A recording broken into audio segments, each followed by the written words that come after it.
Doctor Ambedkar आगे बड़ा सब दिलचस्प है। मैं जब पढ़ता हूँ मैं थ्रिल्ड हो जाता हूँ और आप कल्पना नहीं कर सकते हैं मैं आपके सामने हूँ और एक स्क्रिप्ट तैयार करने में, एक वीडियो बनाने में 3 से 4 घंटे लगते हैं मुझे, लेकिन तैयारी करके आता हूँ कि आपके पास बात वो पहुंच जाए। आप देख रहे हैं सम्यक इंडिया टीवी।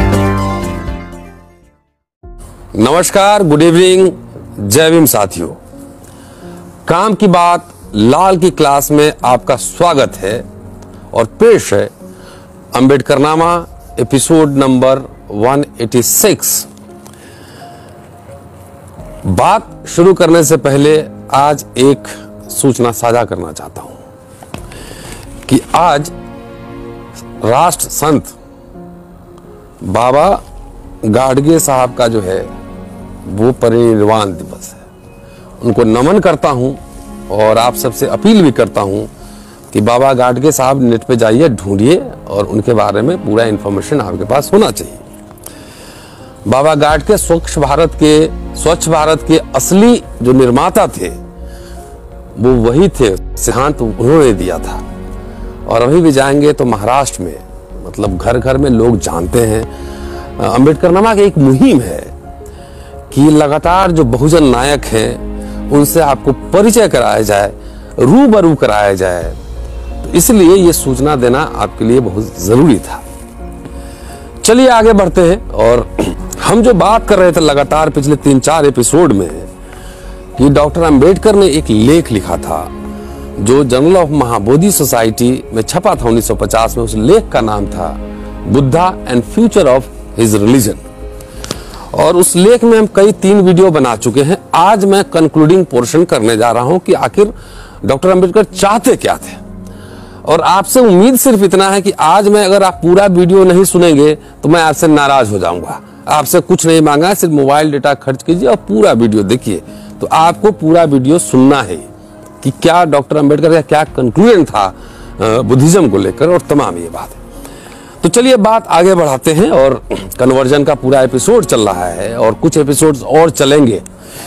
तो उन्होंने कहा कि बौद्ध धर्म के बारे में जितनी हमने बातें की हैं पिछले 3 एपिसोड में, उन्होंने कहा कि जो पूरा एजेंडा है, जो ध्येय है, इसको हम कैसे प्राप्त कर सकते हैं। बौद्ध धर्म का प्रचार आखिर होगा कैसे, इसको कैसे प्राप्त किया जा सकता है। तो उसी का पूरा फॉर्मूला वो दे रहे हैं और उसी से मैं आज उस लेख का कंक्लूजन करूंगा, उनको कंक्लूड करूंगा। उन्होंने कहा कि सबसे जरूरी बात है, 3-4 बातें उन्होंने कही। पहला कि बौद्ध धर्म की बाइबल तैयार की जाए। बाइबल मतलब पुस्तिका, हैंडी बुक, जो लोग हाथ में उठाया, चलते फिरते ट्रेन में, बस में, मोटरसाइकिल में, बाइक में कोई बैठा हुआ है, कार में बैठा हुआ पढ़ ले। बाइक में जो पीछे बैठा हुआ है, आगे वाला नहीं, तो जो पीछे बैठा हुआ देख सकता है कि अच्छा क्या, वैसा एक किताब तैयार हो। दूसरा कि भिक्षु संघ है ना, जो मॉन्क का जो संघ है, जो मोनास्ट्री है, इसके संगठन, उद्देश्यों एवं लक्ष्यों को परिभाषित किया जाए। तो उसे क्या लक्ष्य होंगे, एजेंडा क्या है, एकदम आइडेंटिफाई करें और उसको साफ स्पष्ट रूप से आप बोले। तीसरा जो है कि विश्व बौद्ध मिशन तैयार किया जाए। ये 3 एजेंडा उनके सामने उन्होंने पहले रखा। उसके बाद एक एक करके सबकी व्याख्या करते हैं। क्या लिखते हैं कि बौद्ध धर्म की बाइबल तैयार करना, उनकी एक किताब, हैंडी बुक तैयार करना सबसे परम आवश्यक है। The most important work that has to be done, वो सबसे ज्यादा जरूरी है क्योंकि बौद्ध साहित्य है, बहुत ही विस्तृत साहित्य है। और यह उम्मीद करना, ये एक्सपेक्ट करना आम लोगों से कि वो जाएगा और बौद्ध धर्म की इतनी बड़ी बड़ी किताबों में एक तरह से सागर है, उसमें गोता लगाएगा और उसकी बात करेगा, तो आम आदमी से ये उम्मीद करना मुश्किल है। तो बौद्ध धर्म की अपेक्षा अन्य धर्म का सबसे बड़ा लाभ यह है कि प्रत्येक धर्म की अपनी एक धार्मिक पुस्तक है जिन्हें हर कोई अपने साथ ले जा सकता है और कहीं भी आराम से बैठकर पढ़ सकता है। यह एक सुविधाजनक स्थिति है। बौद्ध धर्म को हानि इसलिए हो रही है कि उसके पास कोई ऐसी धार्मिक पुस्तक नहीं है, जैसे बाइबल है क्रिश्चियनिटी में, इस्लाम में, कुरान है, उस तरह कोई पुस्तक इनके पास नहीं है जिसे सुविधा पूर्वक पढ़ा जा सके। कहते हैं कि जो धम्मपद है, जो पिटक्स हैं, जो धम्मपद है, जो बौद्ध साहित्य है, वह यह कार्य करने में असफल रहा है कि जिसकी धार्मिक पुस्तकों से अपेक्षा की जाती है। ये सब लोग पीएचडी करने नहीं जा सकता है ना कि हैंडी कहानी की तरह किताब चाहिए। कि प्रत्येक बड़ा धर्म विश्वास पर निर्मित होता है, और विश्वास कैसे बनता है? जब लोग उसको ज्यादा से ज्यादा जाने, उसको पूरा ही रोमांटिक कहानी की तरह उसके जीवन के पूरे नस नस में वो दिखे, तब जाके लोग किसी भी धर्म से जुड़ते हैं जो आपके दैनिक जीवन का अंग हो, जो पाठ हो, उससे जुड़ते हैं। तो आगे डॉक्टर अंबेडकर लिखते हैं कि आखिर किस तरह की किताबें होनी चाहिए बौद्ध धर्म में जिससे लोग की दिलचस्पी उसमें जगे। बोलते हैं 4 तरह की किताबों को रिकमेंड करते हैं। पहला कि बुद्ध का संक्षिप्त जीवन चरित्र, एक short biography of Buddha. Second, चीन का धम्मपद, चीन में जो धम्मपद बना है वो उसमें एक छोटी सी किताब होनी चाहिए। तीसरा, बुद्ध के कुछ महत्वपूर्ण संवाद जिन्होंने बात की, अपने जो शागिर्द थे उनके, जो अनुयायी थे, आनंद का पूरा आप जानते हैं सब, उसके महत्वपूर्ण संवाद का एक छोटा सा पुस्तक निकलना चाहिए। और चौथा कि जीवन में जो दैनिक जो कार्य होते हैं, महत्वपूर्ण कार्य होते हैं, जैसे अनुष्ठान, जन्म, दीक्षा, मृत्यु, इससे जो संबंधित जो बौद्ध जो तरीके हैं, जो सिस्टम है, उस पर एक किताब होना चाहिए कि भाई नामकरण बच्चों का कैसे करेंगे, तो ये भाई बुद्धिज्म में ये किताब है। डेथ हुई है तो कैसे करेंगे उनका लास्ट सेरेमनी, तो इस तरह का उसमें एक किताब होना चाहिए, स्पष्ट रहे, क्लैरिटी रहे कि आखिर आपको करना क्या है।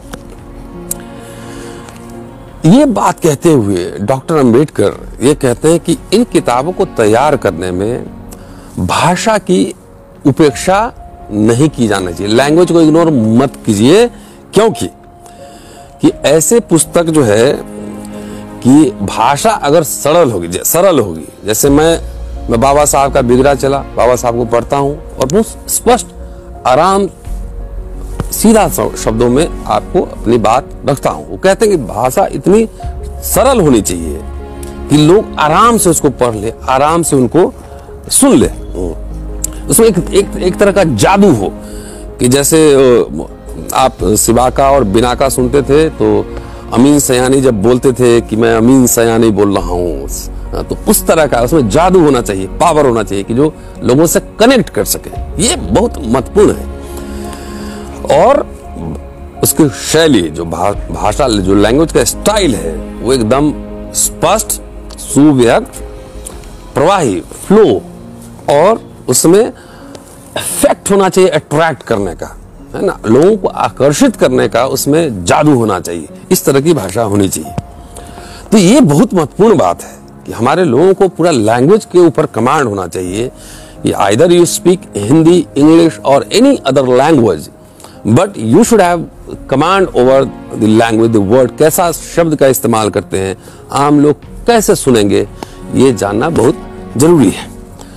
डॉक्टर अंबेडकर आगे बड़ा सब दिलचस्प है, मैं जब पढ़ता हूं मैं थ्रिल्ड हो जाता हूं, और आप कल्पना नहीं कर सकते हैं, मैं आपके सामने हूं और एक स्क्रिप्ट तैयार करने में, एक वीडियो बनाने में 3 से 4 घंटे लगते हैं मुझे, लेकिन तैयारी करके आता हूं कि आपके पास बात वो पहुंच जाए।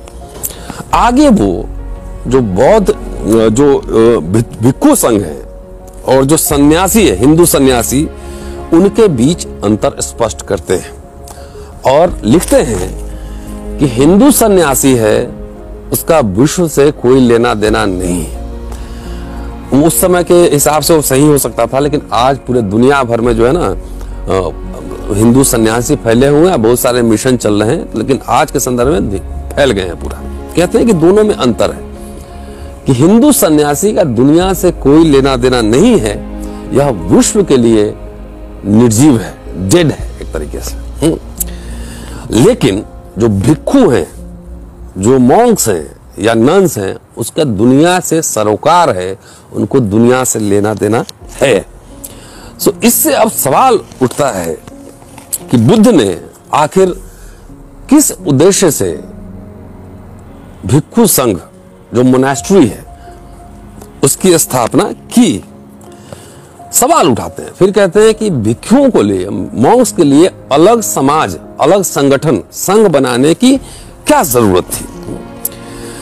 तो कहते हैं कि इसका जवाब देते हुए डॉक्टर अम्बेडकर लिखते हैं कि समाज जो भिक्षु संघ है उसको स्थापित करने का एक उद्देश्य यह था कि बौद्ध आदर्शों के अनुरूप, उसके हिसाब से जो मॉन्क्स हैं वो जीवन यापन करें और ऐसा जीवन यापन करें जो आम लोगों के लिए एक तरीके से प्रतिमान बन जाए, एक मानदंड बन जाए, यार्डस्टिक बन, जिससे आदर्श, आइडियल बने, जो लोग आम जीवन में इसको स्वीकार करें।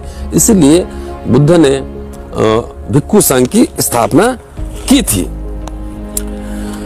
आगे लिखते हैं कि बुद्ध जानते थे, और बड़ा दिलचस्प है कि बुद्ध जानते थे कि सामान्य आदमी जो है, कॉमन मैन, उनके लिए यह संभव नहीं है कि वो बौद्ध धर्म के आदर्शों को समझ सके।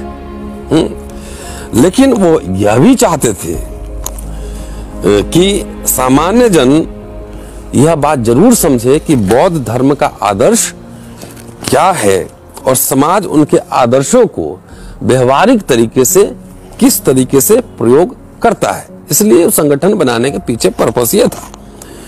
तो इसी कारण से उन्होंने बौद्ध संघ, जो भिक्षु का जो संघ है, मोनास्ट्री है, उसका गठन किया और उनको विनय पिटक के नियमों से बांध दिया कि बौद्ध भिक्षु कैसा होगा। तो ये सारे नियम बुद्धा ने खुद बनाए और विनय पिटक में उसको बांध दिया। परंतु उनके मस्तिष्क में, बुद्ध के दिमाग में कुछ और उद्देश्य थे। वो सिर्फ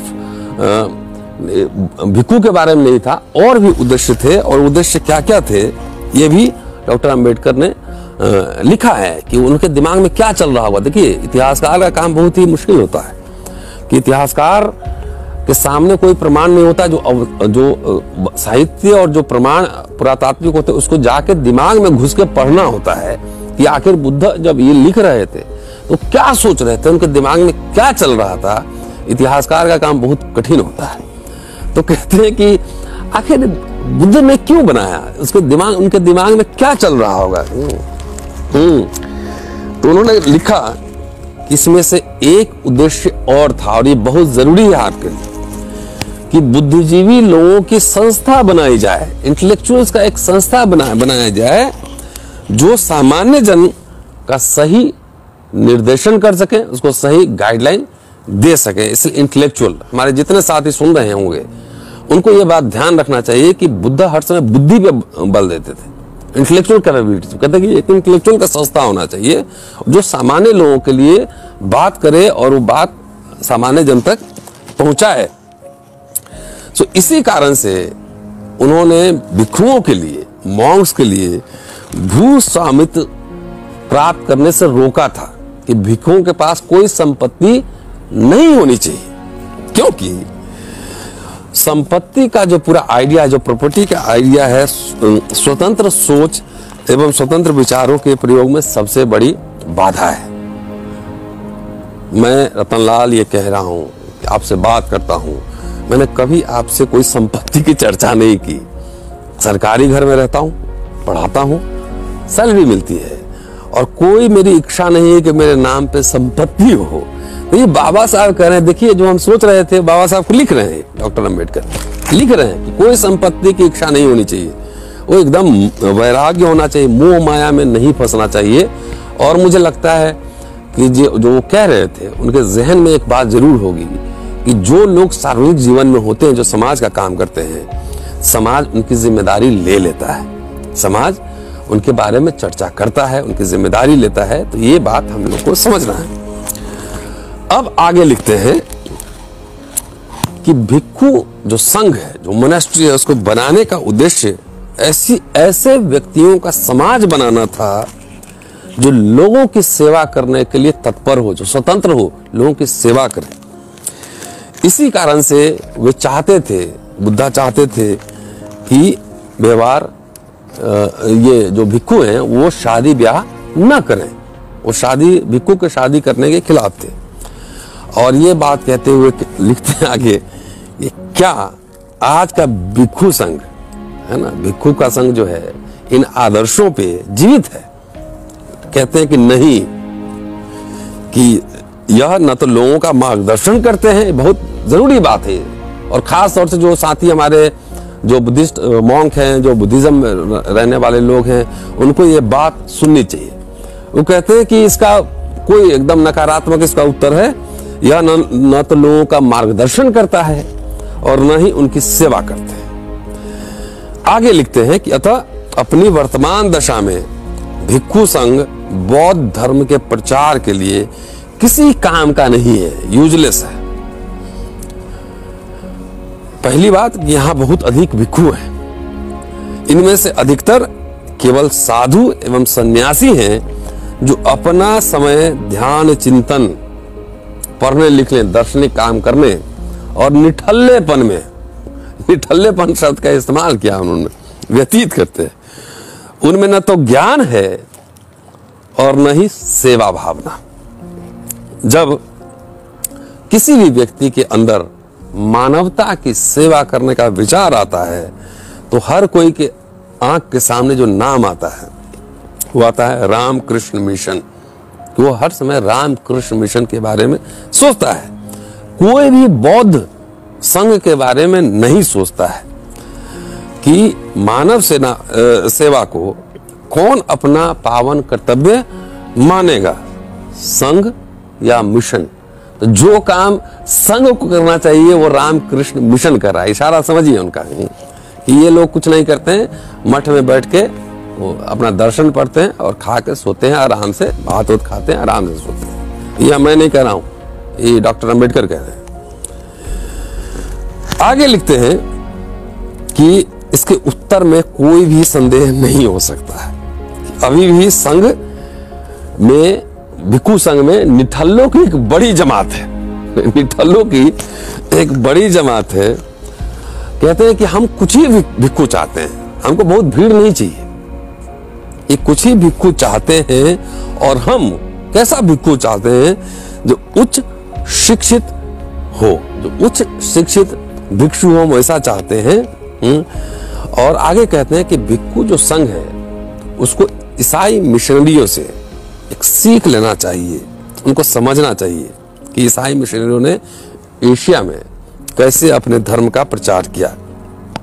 उन्होंने लिखा, डॉक्टर अंबेडकर ने, कि ईसाई धर्म एशिया में सेवा भावना, शिक्षा एवं चिकित्सा के माध्यम से फैला। ऐसा इसलिए संभव हो पाया क्योंकि ईसाई पुरोहित न केवल धार्मिक ज्ञान में पारंगत हैं बल्कि वे कला एवं विज्ञान में भी पारंगत है, आर्ट एंड साइंस। जो ईसाई जो आप देखते हैं फादर जो होते हैं स्कूल्स में, वो पढ़े लिखे लोग होते हैं, वो स्कूल चलाते हैं, बात करते हैं। वो बात डॉक्टर अंबेडकर यहाँ लिख रहे हैं। वास्तव में आगे लिखते हैं कि वास्तव में प्राचीन समय में यही भिक्षुओं के आदर्श थे। जो मॉन्क्स थे उनके आदर्श यही थे कि ज्ञान और विज्ञान की बात करना। और उदाहरण देते हैं कि तक्षशिला एवं नालंदा विश्वविद्यालय भिक्षुओं ने चलाए थे, भिक्षुओं द्वारा संचालित थे। स्पष्ट रूप से भिक्षु बुद्धिजीवी लोग थे, पढ़े लिखे लोग थे और वे जानते होंगे कि अपने मत के प्रचार के लिए समाज सेवा अनिवार्य है। वर्तमान के भिक्षुओं को, मॉन्क्स को, पुराने आदर्शों को पुनः अंगीकार करना होगा। वर्तमान समय में जो लिखते हैं आगे कि वर्तमान समय में जो संघ बने हुए हैं, संगठित हैं, वे जन मानने की सेवा नहीं कर सकते और इस प्रकार वे लोगों को अपनी ओर आकर्षित नहीं कर सकते। बिना आगे अब कंक्लूडिंग पोर्शन में जा रहा हूं, दिलचस्प है कि बिना किसी उद्देश्य के बौद्ध धर्म का प्रचार प्रसार नहीं हो सकता। जैसे कि लोगों के जीवन में शिक्षा अपेक्षित है, शिक्षा ऐसी नहीं आता है, शिक्षा देना पड़ता है, अपेक्षित है। वैसे ही धर्म का प्रचार प्रसार करना भी अपेक्षित है। प्रचार बगैर व्यक्तियों के और बगैर धन के नहीं किया जा सकता। इनकी आपूर्ति कौन कर सकता है? आज बाबा साहब होते तो मैं कहता कि आपका बिगड़ा चला बिना धन के काम कर रहा है, मोबाइल से काम कर रहा है। शालिनी, ईशान, आद्या इनके सपोर्ट से काम है, मैंने किसी कोई धन नहीं लिया। और महेश सुनरिया हैं, वो हमारे लिए स्टैंड लेकर आए थे। तो बगैर धन के भी इस जमाने में, टेक्नोलॉजी के जमाने में काम हो सकता है। लेकिन धन आया तो बढ़िया है, बढ़िया स्टूडियो बने, उसमें कोई मनाही नहीं। संसाधन की, मेरे कहने का मतलब ये है कि बाबा साहब इस बात को समझते थे कि संसाधन के बगैर कोई भी संस्था, कोई भी इंस्टीट्यूशन कभी आगे नहीं बढ़ सकता है। और ये मैं बार बार आपसे कह रहा हूँ कि अम्बेडकरनामा के लिए आइए, सब लोग भिड़िए, और इसमें हम लोग कुछ लोग पढ़ेंगे, कुछ लोग टेक्नोलॉजी तैयार करेंगे और तमाम काम करेंगे। इसको घर घर में पहुंचाना है। ये बाबा साहब यहाँ पे कहें, इसलिए मुझे अच्छा लगा कि मेरी बात अब सत्यता प्रमाणित हो गई। लिखते हैं आगे कि इसकी आपूर्ति कौन कर सकता है? कहते हैं स्पष्ट रूप से वही कर सकता है जहां बौद्ध धर्म एक जीवंत धर्म है। वैसे देश कर सकते हैं जहां बौद्ध धर्म एक जीवंत धर्म है। ये वे देश हैं जो कम से कम अपनी प्रारंभिक अवस्था के लिए मनुष्य एवं धन की व्यवस्था कर सकते हैं। इनिशियल लेवल पे बौद्ध धर्म के प्रचार के लिए लोगों और पैसे की व्यवस्था कर सकते हैं। वे देश हैं जो बुद्धिस्ट कंट्री है। आगे के सवाल करते हैं, क्या वे वैसा करेंगे? क्या वे वैसा करेंगे? इन देशों में बौद्ध धर्म के प्रचार प्रसार के लिए इतना अधिक उत्साह नहीं दिखाई देता। जो बुद्धिस्ट कंट्री हैं उनमें वो जिल वो नहीं है कि वो लगता है कि दुनिया भर में बौद्ध धर्म को फैलाएं। वो उत्साह उसमें दिखाई नहीं देता है। दूसरी ओर कहते हैं कि बाबा साहब, देखिए बात तो यही है कि एडवर्स कंडीशन में काम कर रहे थे, लेकिन बाबा साहब कभी भी जो निराशावादी नहीं थे, वो हर समय आशावादी थे, ऑप्टिमिस्टिक थे अपनी लाइफ में। और उन्होंने लिखा कि दूसरी ओर ये सारी समस्याएं हैं, लेकिन दूसरी ओर बौद्ध धर्म के प्रचार प्रसार के लिए सबसे अनुकूल समय यही। एक समय था जब धर्म विरासत का हिस्सा होता था। एक व्यक्ति जब अपने माता पिता से उत्तराधिकार लेता था संपत्ति का, तो वो धर्म भी उत्तराधिकार में उसको एकदम लिगेसी में मिलता था कि माँ बाप का ये धर्म है तो इनका भी यही धर्म होगा। कि धर्म की गुणवत्ता एवं महानता की जांच करने का कोई सवाल नहीं था, कोई सवाल नहीं, क्वेश्चन नहीं करता था। कई बार उत्तराधिकारी प्रश्न करते थे कि क्या माता पिता द्वारा छोड़ी गई संपत्ति स्वीकार करने योग्य है, लेकिन कभी भी ऐसा उत्तराधिकारी नहीं हुआ जो ये प्रश्न करे कि क्या माता पिता का जो धर्म है वो स्वीकार करने योग्य है या नहीं है। अब कहते हैं आगे, ऐसा लगता है कि अब समय बदल गया है। पूरे दुनिया में अनेक लोगों ने धर्म की विरासत के संबंध में बहुत ही साहस का, एक्स्ट्रा ऑर्डिनरी, मतलब जो इंथुजियाज्म होता है वो दिखलाया है। उन्होंने सवाल खड़े किए, धर्म के अस्तित्व को लेकर उन्होंने सवाल खड़े किए हैं। और वैज्ञानिक तथ्यों से प्रभावित होकर अनेक लोग इस निष्कर्ष पे पहुंचे हैं कि धर्म एक भ्रांति है, एक इल्यूजन है, भ्रम है धर्म, जिसे त्याग दिया जाना चाहिए। आगे यहाँ पे कार्ल मार्क्स का उदाहरण देते हैं और कहते हैं कि बहुत सारे ऐसे लोग हैं जो मार्क्सवाद के प्रभाव में इस निष्कर्ष में पहुंचे हैं कि धर्म एक नशा है, एक अफीम है। कार्ल मार्क्स का बहुत ही फेमस लाइन है कि धर्म, The religion is the opium of the society। लेकिन उसका दूसरा लाइन ये भी है कि but heart of the heartless people, हृदय विहीन लोगों के लिए हृदय भी है धर्म। उसको ऐसा आश्रय देता है जिसमें व्यक्ति आराम से एक शांति उसको मिलती है। Opium of the society and heart of the heartless people. तो यहाँ बाबा साहब कह रहे हैं कि ऐसे अन्य लोग भी हैं जो मार्क्सवाद के प्रभाव से इस निष्कर्ष में पहुंचे हैं कि धर्म एक नशा है और उसे त्याग देना चाहिए। आगे लिखते हैं कि कारण कुछ भी रहा हो, लेकिन अब लोग धर्म के अस्तित्व पे सवाल जरूर उठा रहे हैं, उसमें इंटेलेक्चुअल विजडम की बात कर रहे हैं। अब सवाल यह है कि धर्म अगर यदि है तो कौन सा धर्म धारण करने योग्य है, ये सवाल डॉक्टर अंबेडकर उठाते हैं। और कि कौन सा धर्म है जिसको धारण किया जाए, तो ये कहते हैं यही सवाल है जो उन व्यक्तियों के मन में, उन लोगों के मन में सबसे बड़ा सवाल बना हुआ है जो इस विषय में सोचने का साहस दिखाते हैं। अब समय आ गया है कि जो डिजायर्ड, जो आप चाहते हैं, उसको दृढ़ इच्छा शक्ति से प्राप्त किया जा सके। जो बौद्धिक धर्म को मानने वाले देश हैं, जो बौद्ध धर्म को मानने वाले देश हैं, उनके लिए बौद्ध धर्म के प्रचार प्रसार का कार्य कठिन नहीं होगा। उन्हें यह समझना चाहिए कि बौद्ध धर्म की एक बौद्ध का कर्तव्य सिर्फ अच्छा बौद्ध होना नहीं है, बल्कि बौद्ध धर्म का प्रचार करना उसका दायित्व होना चाहिए। उन्हें इस बात पर विश्वास करना चाहिए कि बौद्ध धर्म का प्रचार प्रसार ही मानवता की सेवा है। नमस्कार साथियों, और आज ये एपिसोड समाप्त करता हूं। बाबा साहब को लेख को मैंने 4 एपिसोड में बनाए हैं, और शुक्रिया, थैंक यू। मैं आपसे सिर्फ ये उम्मीद करता हूं कि आप अपना मोबाइल का जो डेटा है वो गाना सुनने के बजाय और फिल्म देखने के बजाय अम्बेडकरनामा पे खर्च करें। आपसे कोई हम अपील नहीं कर रहे हैं, लेकिन जो भी साथी अम्बेडकरनामा देख रहे हैं, सुन रहे हैं, किसी भी तरीके से इसको बेहतर बनाने में अगर आप सहयोग कर रहे हैं तो आपका शुक्रिया। आप अपना नंबर, ईमेल डालें, आपसे जैसे ही मुझे समय मिलेगा हम आपसे जरूर संपर्क करेंगे। शुक्रिया साथियों, जय भीम, फिर मुलाकात हो।